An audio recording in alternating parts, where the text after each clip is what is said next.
Permiso, mis superiores y compañeros de la Maestría en Seguridad de la Nación. Les habla el capitán Eduardo Alfredo Castillo para continuar con el debate revolucionario en la Universidad Militar Bolivariana, en el Instituto de Altos Estudios de Seguridad de la Nación. El tema que nos trae hoy a colación es el debate del pueblo colombiano luchando para obtener una vida digna y la arremetida violenta de la oligarquía para no perder los privilegios y seguir oprimiendo a un país. Las líneas dictadas para este debate, es importante resaltar o traer a colación lo que es el despertar del pueblo colombiano. Un gigante adormecido, un gigante que ha venido con un cúmulo de necesidades.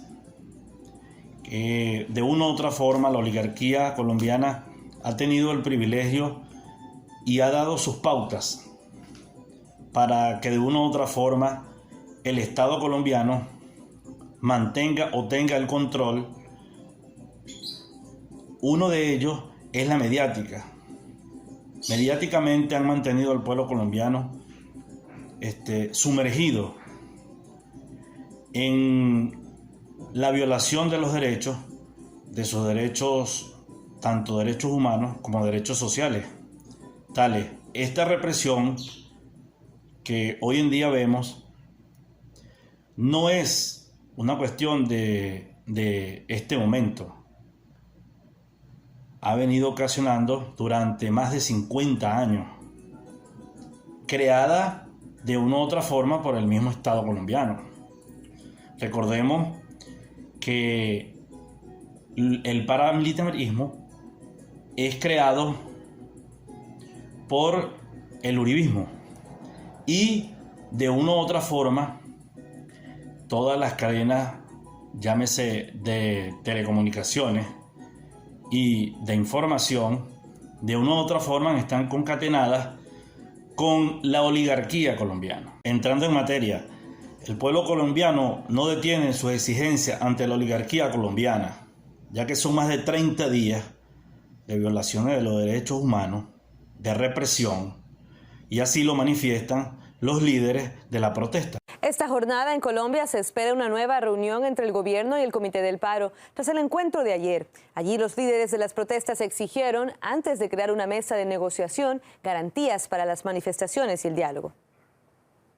El Comité Nacional de Paro ha propuesto lo que podemos llamar una guía o un protocolo para el respeto de los derechos humanos durante las protestas. Este documento ha sido entregado al gobierno en el día domingo 16 y esperamos una respuesta del gobierno sobre el mismo, que esperamos sea lo más pronto posible. Mientras tanto, el paro continúa. Entendemos y valoramos las propuestas del Comité del Paro en el sentido de no iniciar esa mesa de negociación por solicitud del comité hasta cuando no sean analizados y no nos encontremos en los puntos que ellos plantean. La garantía de los derechos es una obligación del gobierno nacional para todos los colombianos. El pueblo colombiano se encuentra aguantando la arremetida de los organismos de seguridad del Estado colombiano. Recordemos que la policía, el SMAT, que es el Escuadrón Móvil Antidisturbios de la Policía Nacional, fue creado en 1999 con la finalidad de controlar los disturbios y fortalecer la seguridad. Hoy en día lo han utilizado para reprimir, para asesinar, para perseguir todos los manifestantes que hoy se encuentran en las calles de Colombia manifestando en contra de la oligarquía colombiana. Recordemos que el SMAT ha sido entrenado por grupos israelíes. Las protestas piden una policía distinta. Solo en estos días de protestas se han documentado más de 1000 casos de abuso policial y las autoridades investigan la desaparición de decenas de personas.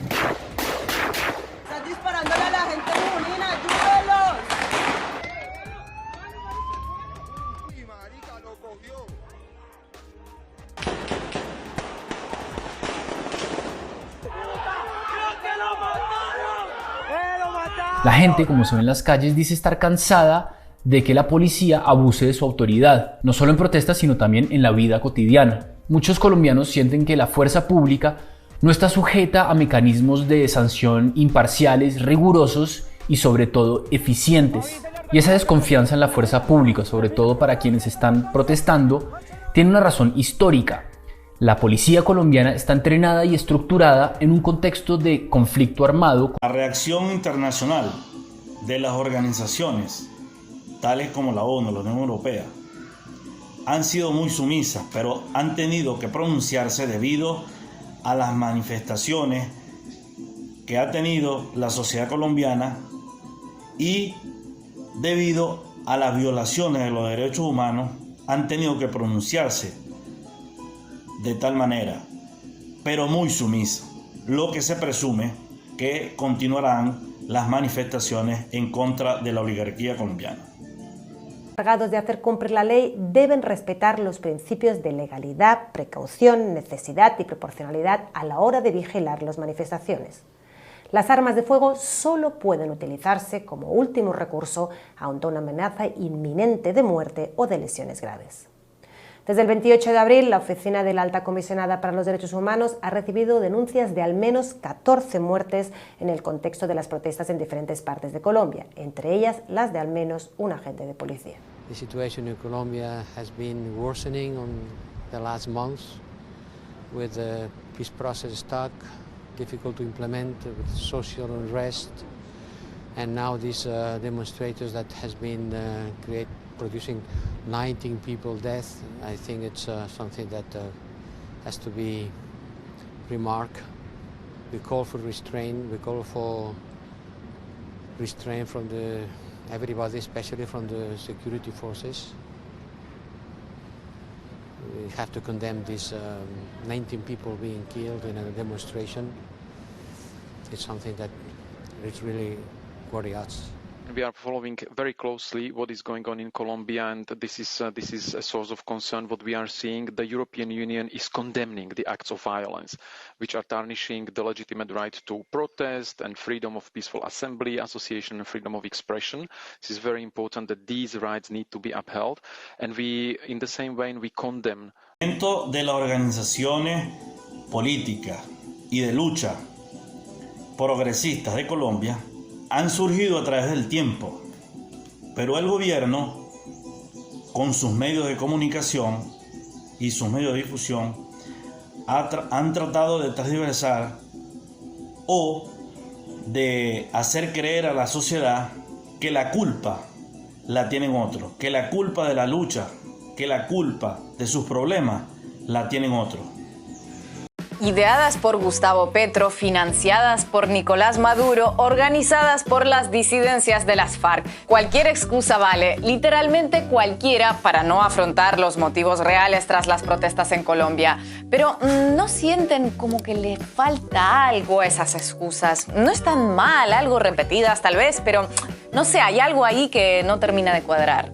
No me refiero a su ausencia de sustento, lógica, no, eso nunca se le exige a una excusa. Me refiero a ese toque de distinción que convierte a las excusas regionales en excusas de primera división, con impacto auténticamente internacional. ¿Qué podría ser? Presidente, se dice que hay fuerzas organizadas detrás de los bloqueos y del vandalismo. ¿Eso es una fábula o hay venezolanos, cubanos, rusos? Hace 4 días el ministro de la Defensa dio declaraciones nacionales y también internacionales para hablar de estrategias para desacreditar a la policía, de noticias falsas, y en esas entrevistas el ministro dijo que algunas...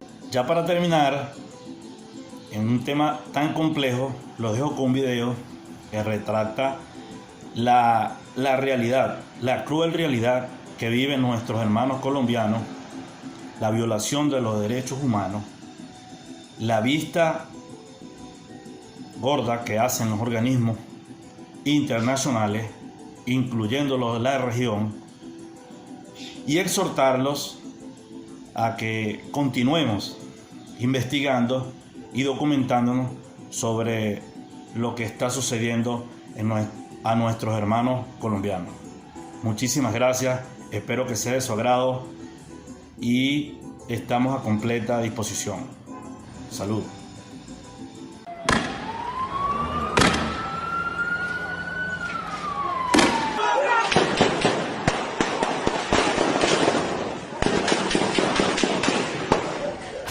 Como ya suele ser costumbre en estos temas, y disculpen si nos repetimos, pero en el fondo quienes se repiten son otros, al tratarse de Colombia, el abordaje mediático y político que se dio a la noticia fue bastante benigno en comparación con otros países. Con arengas, cantando el himno de Colombia y de la ciudad en distintos puntos, celebraron el anuncio, pero también hay que advertir las riesgosas aglomeraciones que se registraron. Una vez más en Noticias RCN, reiteramos que celebramos la protesta pacífica, pero jamás la violencia como forma de manifestación.